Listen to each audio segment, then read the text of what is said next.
अस्सलामुअलैकुम नाज़रीन, मैं मोहम्मद असलम हुसैन सियासत की ख़बरों में आप सबका इस्तकबाल करता हूँ। आज 21 मार्च 2024 है। इस्लामिक तारीख़ के हिसाब से आज 10 रमज़ान मुबारक 1445 हिजरी है। पेश है आज की कुछ अहम खबरें। मरकज़ी वज़ीर दाखिला अमित शाह ने एक मरतबा फिर दोहराया कि शहरियत तरमीमी क़ानून की वजह से कोई भी अपनी शहरियत से महरूम नहीं होगा। उन्होंने एक प्रोग्राम से खिताब करते हुए कहा कि मुल्क के मुसलमानों को डरने की ज़रूरत नहीं है। वोट बैंक बनाने के लिए अपोजिशन ने यह भरम फैलाया है कि सीएए की वजह से मुसलमान अपनी शहरियत खो देंगे और इनसे वोट देने का हक़ छीन लिया जाएगा।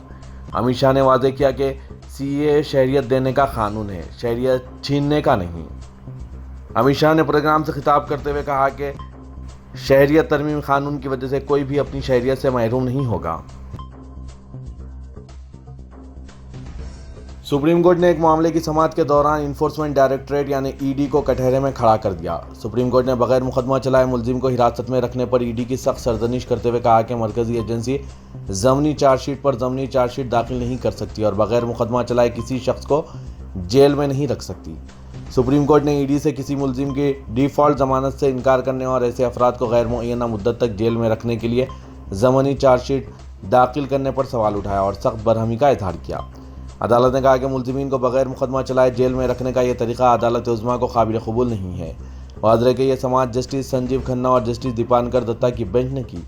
जस्टिस खन्ना ने ईडी यानी इन्फोर्समेंट डायरेक्टरेट की तरफ से पेश हुए additional solicitor general SV Raju से कहा कि डिफ़ॉल्ट ज़मानत का मुकम्मल मकसद यह है कि जब तक तहक़ीक़ात मुकम्मल ना हो जाए आप गिरफ्तार नहीं कर सकते। साथ ही आप यह नहीं कह सकते कि तहक़ीक़ात मुकम्मल होने तक ट्रायल शुरू नहीं होगा और ना ही आप ज़मनी चार्जशीट दाखिल कर सकते हैं ताकि मुलजिम को गैर मुअय्यना मुद्दत तक जेल में बंद रखा जाए।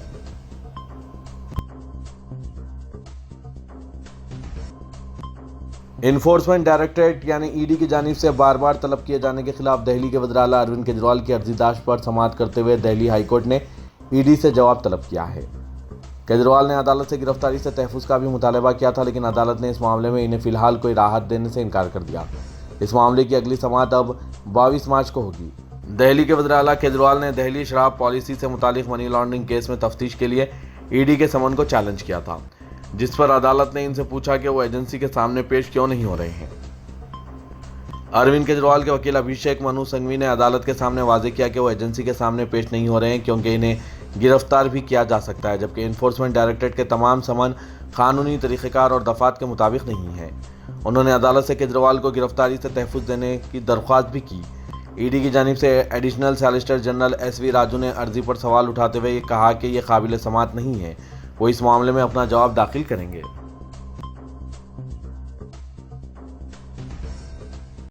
बीएसपी से निकाले गए रुकने पार्लियामेंट कुंवर दानिश अली बिला आखिर कांग्रेस में शामिल हो गए। बताया जा रहा है कि दानिश अली अमरोहा सीट से ही कांग्रेस के टिकट पर इलेक्शन लड़ सकते हैं। वाज़ेह के दानिश अली पर ही बीजेपी रुकने पार्लियामेंट रमेश भदौड़ी ने ऐवान में काबिल एतराज़ ज़बानी हमले किए थे। इसके बाद से ही इनकी कांग्रेस से खुर्बत बढ़ गई थी और यही वजह थी कि इन्हें बीएसपी ने गुज़िश्ता साल दिसंबर में पार्टी से निकाल दिया था। बहरहाल अब वो कांग्रेस में हैं और इलेक्शन लड़ेंगे। मध्य प्रदेश की दारकूमत भोपाल से 30 किलोमीटर जुनूब में वाक़े एक गाँव के रिहायशी आज भी पुलिस के मज़ालिम को याद करके सहम जाते हैं। एक रिपोर्ट में कहा गया है कि ज़िला बुरहानपुर के गांव मोहत के रिहायशी 6 साल से भी ज़ायद अरसा गुजर जाने के बावजूद 2 नाबालिग मुलजिमीन और 17 मुस्लिम अफराद की गिरफ्तारी और मुकदमे से सदमे का शिकार हैं। रिपोर्ट में बताया गया है कि किस तरह 18 जून 2017 को लंदन के ओवल स्टेडियम में चैंपियन ट्रॉफी के फाइनल में हिंदुस्तान की शिकस्त के बाद एक अफवाह फैलाई गई कि गाँव वालों ने पाकिस्तान की हिमायत में नारे लगाए, मिठाइयाँ तकसीम की और जश्न मनाते हुए पटाखे छोड़े। बुरहानपुर ज़िले के शाहपुर पुलिस स्टेशन में मुलजिम के खिलाफ ताज़रात-ए-हिंद 1860 के तहत बगावत और मुजरिमाना साजिश का मुकदमा दर्ज किया गया था। शाहपुर स्टेशन की पुलिस ने इन्हें गिरफ्तार किया। मुबैना तौर पर इन्हें मारा पीटा, लातें घूंसे बरसाए और ज़बानी तौर पर भी बदसलूकी की। इन्हें जेल में डाल दिया गया। एक मुलजिम 40 साला रेहाब नवाब ने गद्दार कहे जाने की तजलील को बर्दाश्त न कर पाने की वजह से फरवरी 2019 में जाम बहक हो गए। इसमें इस पहलू को भी बड़ी वजाहत के साथ बयान किया गया कि इस वाक़े के 6 साल बाद first class magistrate Devendra Sharma ने यह पाते हुए कि मुलजिमीन के खिलाफ बनाया गया मुकदमा झूठा था, तमाम 16 मुलजिमीन को बरी कर दी। तो इस मामले की समाअत के दौरान शिकायत कुनिंदा और सरकारी गवाहों ने अदालत को बताया कि इन्हें इन पर झूठे इल्ज़ामात लगाने पर मजबूर किया गया था। मजिस्ट्रेट देवेंद्र शर्मा ने सुनाए गए फैसले में लिखा कि तमाम शवाहिद, दलाइल और आईनी शाहिदीन को जांचने के बाद इस बात का कोई सबूत नहीं मिला कि मुल्ज़िमीन के नारे लगाए और पटाखे छोड़े।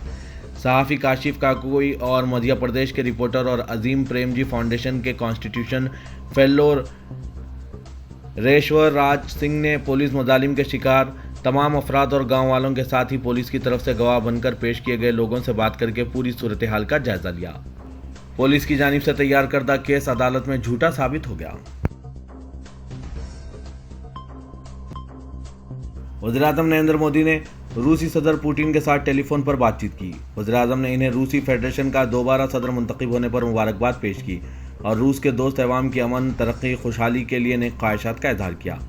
दोनों रहनुमाओं ने आने वाले सालों में दोनों ममालिक के दरमियान खुसूसी और मराद याफ्ता स्ट्रैटेजिक पार्टनरशिप को मज़ीद मजबूत बनाने के लिए ठोस कोशिशें करने पर इत्तेफाक किया। आगरा में ताजमहल की हिफाजत में कोताही के वाक़यात में मुसलसल इजाफा हो रहा है। गुज़िश्ता रोज़ नो फ्लाइंग जोन में एक ड्रोन उड़ाया गया। लोगों ने ड्रोन को उड़ते हुए देखा तो तजस्सुस का मौजू बन गया। ये देखने के लिए लोगों का हुजूम जमा हो गया। कई लोगों ने इसका वीडियो भी बनाया। लोगों ने इस वीडियो को सोशल मीडिया पर पोस्ट किया तो वायरल हो गया। वीडियो वायरल होते ही इलाके में बहस तेज हो गई। लोगों ने सिक्योरिटी इदारों की चौकसी पर सवाल उठाना शुरू कर दिया है। वाज़ेह के इससे ठीक एक दिन पहले गैर मुल्की सयाहों ने ताजमहल के सामने बैनर लहराए थे। चंद रोज कबल भी एक मुल्क का झंडा लहराने का मामला सामने आया है। मुल्क में लोकसभा इंतखाबात की तारीखों के ऐलान के बाद सियासी हंगामा आराई का दौर जारी है। उधर जुनूबी हिंदुस्तान की रियासत कर्नाटक में बीजेपी के लिए मुश्किलें बढ़ रही है क्योंकि टिकट के ऐलान के बाद कई बड़े लीडर नाराज हैं। बीजेपी ने अब तक उम्मीदवारों की 2 फहरिस्तें जारी कर दी है। इनमें कर्नाटक की 28 में से 20 सीटों के लिए उम्मीदवारों के नामों का ऐलान हो चुका है। ताहम साबिक़ वज़ीर आला और नायब वज़ीर आला समेत कर्नाटक बीजेपी के कई दीगर लीडर इससे खुश नहीं हैं और इनमें बेइत्मीनानी बढ़ रही है। कुछ लीडरों ने खुल्लम खुल्ला बगावत कर दी है और पार्टी उम्मीदवारों के खिलाफ आज़ाद हैसियत से इलेक्शन लड़ने का ऐलान किया है। कर्नाटक के साबिक़ नायब वज़ीर आला के.एस. येचुरप्पा इन रहनुमाओं में शामिल हैं जिन्होंने खुलकर बीजेपी के खिलाफ बगावत की है। कांग्रेस पार्टी की सेंट्रल इलेक्शन कमेटी ने तेलंगाना में 13 लोकसभा हलकों के लिए पार्टी उम्मीदवारों के नामों का जायजा लेते हुए 8 हल्क़े-जात के लिए नामों को खतियत दे दी है। बहुत ज़राए के मुताबिक सेंट्रल इलेक्शन कमेटी के इजलास में शरीक सदर कांग्रेस मल्लिकार्जुन खड़गे, सोनिया गांधी और के.सी. वेणुगोपाल ने चीफ मिनिस्टर रेवंत रेड्डी की जानिब से पेश की गई रिपोर्ट का जायजा लिया। रेवंत रेड्डी के अलावा डिप्टी चीफ मिनिस्टर भट्टी विक्रमार्का और रियासती वजीर उत्तम कुमार रेड्डी ने इजलास में शिरकत की। कांग्रेस पार्टी ने 17 के मुंजमला 4 लोकसभा हलकों के उम्मीदवारों का ऐलान कर दिया। बताया जाता है कि तवील मुशावरत के बाद 8 उम्मीदवारों के नाम पर इत्तेफाक राय हुआ, जबकि बाकी 5 हल्क़े-जात के लिए मजीद मुशावरत होगी और तीसरे मरहले में फहरिस्त जारी की जाएगी। तौक़ी की जा रही है कि 8 उम्मीदवारों की दूसरी फहरिस्त किसी भी लम्हे जारी की जा सकती है। ज़राए के मुताबिक बीआरएस से शमूलियत इख्तियार करने वाले चवेड़ला के रुकने पार्लियामेंट रंजीत रेड्डी को कांग्रेस चवेड़ला से उम्मीदवार बनाएगी, जबकि खैरताबाद के बीआरएस रुकने असेंबली डी नागेंद्र को सिकंदराबाद लोकसभा हल्के से मरकजी वजीर किशन रेड्डी के खिलाफ उम्मीदवार बनाया जाएगा। साबिक़ वजीर महिंदर रेड्डी की अहलिया सुनीता महिंदर रेड्डी मल्काजगिरी लोकसभा हल्के से उम्मीदवार रहेंगी। पार्टी की जानिब से किए गए फ्लैश सर्वे ने कई हल्क़े-जात में इम्कानी उम्मीदवारों के नाम तब्दील करने पर हाईकमान को मजबूर कर दिया।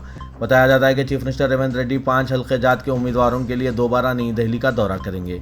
मेदक, खम्मम, पेदापल्ली और नागर कर्नूल हल्क़े-जात के लिए कई सीनियर कायदीन की दावेदारी है। बताया जा रहा है कि हैदराबाद लोकसभा हल्के से मुस्लिम खातून उम्मीदवार का नाम ज़ेर गौर है, जो पेशे के एतबार से एडवोकेट बताई जाती है। बीजेपी ने भी हैदराबाद से खातून को उम्मीदवार बनाया है।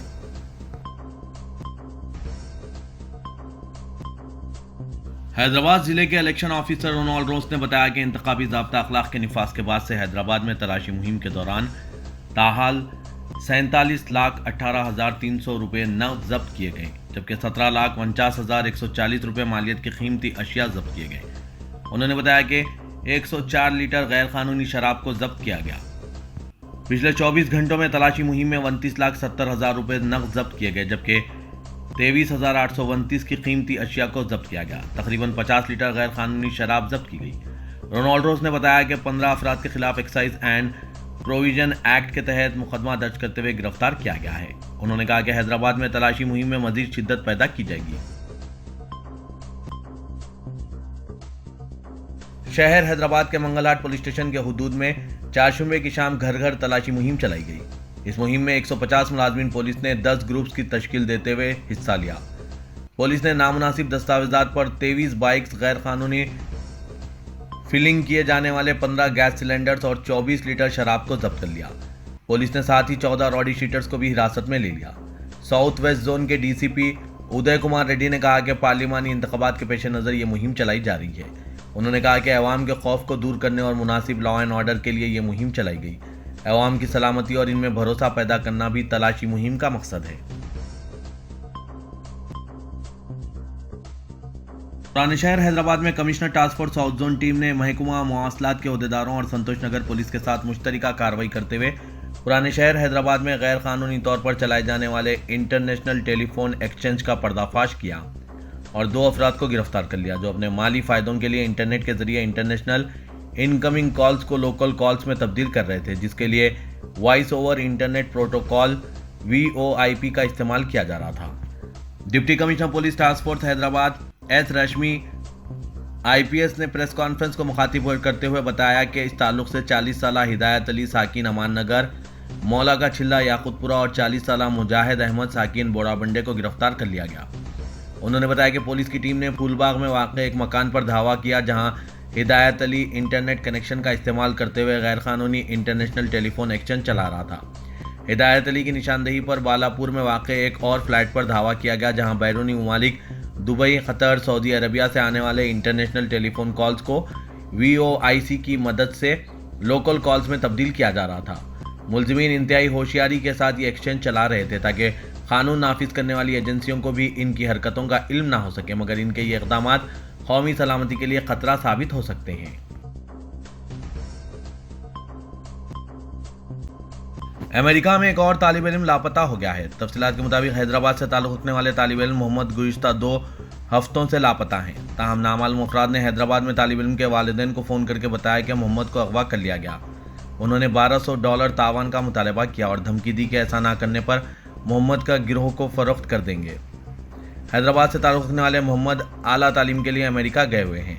वहाँ वो क्लीवलैंड यूनिवर्सिटी में इंफॉर्मेशन टेक्नोलॉजी से मास्टर्स कर रहे हैं। ताहम वो 7 मार्च से लापता हैं, जिसके बाद मोहम्मद के अफराद ख़ानदान ने 8 मार्च को क्लीवलैंड पुलिस में शिकायत दर्ज कराई।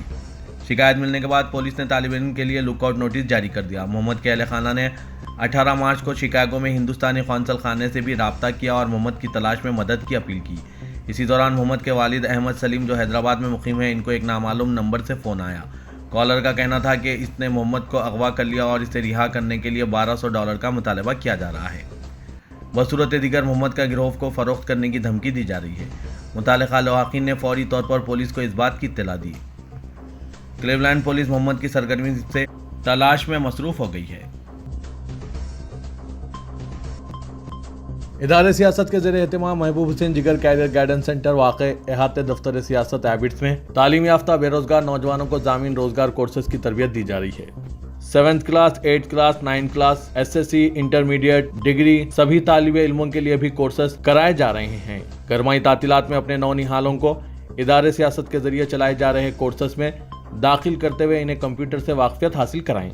कोर्सेज में बिलखुसूस ऑटोकैड, टैली, GST को शामिल किया गया है। ख्वाहिशमंद उम्मीदवार इस जरीन मौके से इस्तेफादा हासिल करें। इसके अलावा सेंटर हाजा में दीगर पेशेवाराना कोर्सेज जैसे MS office, DTP, accounting packages, tally, GST, Revit, multimedia, Photoshop, video और ऑडियो एडिटिंग की भी तरबियत दी जा रही है।